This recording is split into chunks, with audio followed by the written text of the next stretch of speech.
श्री असदुद्दीन ओवैसी जी। मोहतरम जनाब चेयरमैन साहब, आपका बेहद शुक्रिया कि आपने मुझे एक अहम दस्तूरी तरमीमी बिल पर बोलने का मौका फराहम किया। मोहतरम चेयरमैन साहब, मैं आपकी जानिब से बरसर इख्तिदार जमात को मुबारकबाद देना चाहता हूँ कि आज उन्होंने जो दस्तूरी तरमीमी बिल को लाया है, आप शाबानों के उस कानून के लाने के नक्श कदम पर चल रहे हैं। मुबारकबाद देता हूँ आपको और उम्मीद करता हूँ कि इसके बाद बरसर इख्तिदार जमात के ज़िम्मेदारों की ज़बानों से बार बार शाबानों का जिक्र नहीं होगा, क्योंकि ये आपका दस्तूर में इस बात की इजाज़त है कि सुप्रीम कोर्ट अगर कोई फ़ैसला देता है तो सरकार को इस बात की इजाज़त है कि वो उस फैसले के ऊपर कानून बनाए, जो आपने किया। तो इसलिए मैं कह रहा हूं कि आपने शाबानों की रिवायत को बरकरार रखा, आपको मुबारकबाद। दूसरी बात यह है जनाब चेयरमैन साहब के बड़ी बड़ी बातें हुई कि ओबीसीज के लिए सरकार है। मैं इसको डिस्पेल करता हूं, एक्सपोज करता हूं। ये सरकार ओबीसीज के लिए नहीं है। क्यों नहीं है? National commission of scheduled caste, national commission of scheduled tribe जो है 338B में उनको जो इख्तियार दिया गया है वो प्लान एंड पार्टिसिपेट करने का।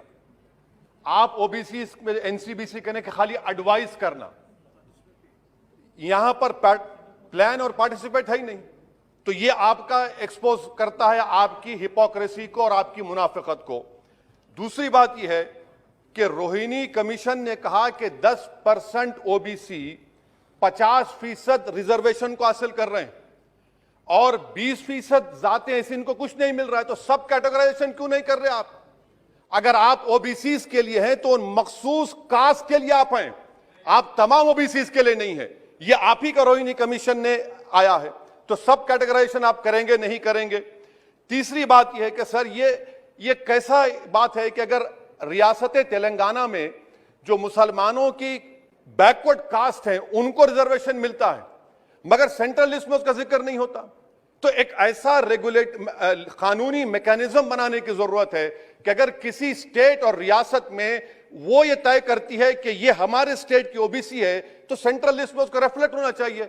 मिसाल के तौर पर बिहार में सुरजापुरी जात का जिक्र ही नहीं है सेंट्रल लिस्ट में, तो इसका हुकूमत करेगी नहीं करेगी। चौथी बात यह है कि आप क्यों डर रहे हैं?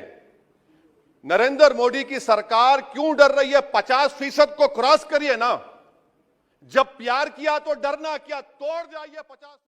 99 स्टोर्स के जरिए हैदराबाद और दीगर शहरों में धूम मचाने के बाद इजी एक्सप्रेस ने घर बैठे शॉपिंग करने के ख्वाहिशमंद अपने कस्टमर्स के लिए लॉन्च की है अपनी वेबसाइट, जिसका नाम है wholesale99.in।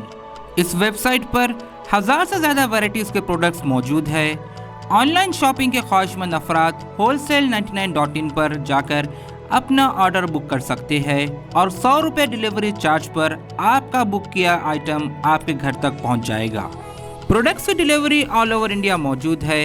इस चीज़ के साथ साथ रिटर्न पॉलिसी भी मौजूद है, जिसके तहत प्रोडक्ट पसंद न आने पर आप इजी एक्सप्रेस 99 के प्रोडक्ट्स वापस भी कर सकते हैं। जो आइटम्स दीगर वेबसाइट्स पर महंगे बिकते हैं वो इजी एक्सप्रेस 99 स्टोर की वेबसाइट पर सस्ते मिलते हैं। यकीन न आए तो आप wholesale99.in के प्रोडक्ट्स के दामों को दूसरे वेबसाइट के प्रोडक्ट्स के दामों से टैली कर भी खरीद सकते हैं। ये तो थी बात ऑनलाइन शॉपिंग करने वालों की। अब बात करते हैं कारोबार करने वालों की। कारोबार के ख्वाहिशमंद अफराद 99 स्टोर या wholesale99.in से सामान खरीद कर अमेज़ॉन, फ्लिपकार्ट और दीगर शॉपिंग वेबसाइट्स पर बेच सकते हैं और अच्छा खासा मुनाफा कमा सकते हैं। इस चीज़ के साथ साथ आप इजी एक्सप्रेस की वेबसाइट की भी फ्रेंचाइजी खरीद सकते हैं और प्रोडक्ट्स पर 25% तक का मुनाफा कमा सकते हैं। वेबसाइट की फ्रेंचाइजी खरीदने के ख्वाहिशमंद अफराद तफसीलात के लिए स्क्रीन पर दिए गए नंबर्स पर राब्ता पैदा करें या विजिट करें हमारे इजी एक्सप्रेस 99 के stores MPM mall Abids, podium mall Tolichowki, SMP mall Gulzar house, old Krishna talkies पर।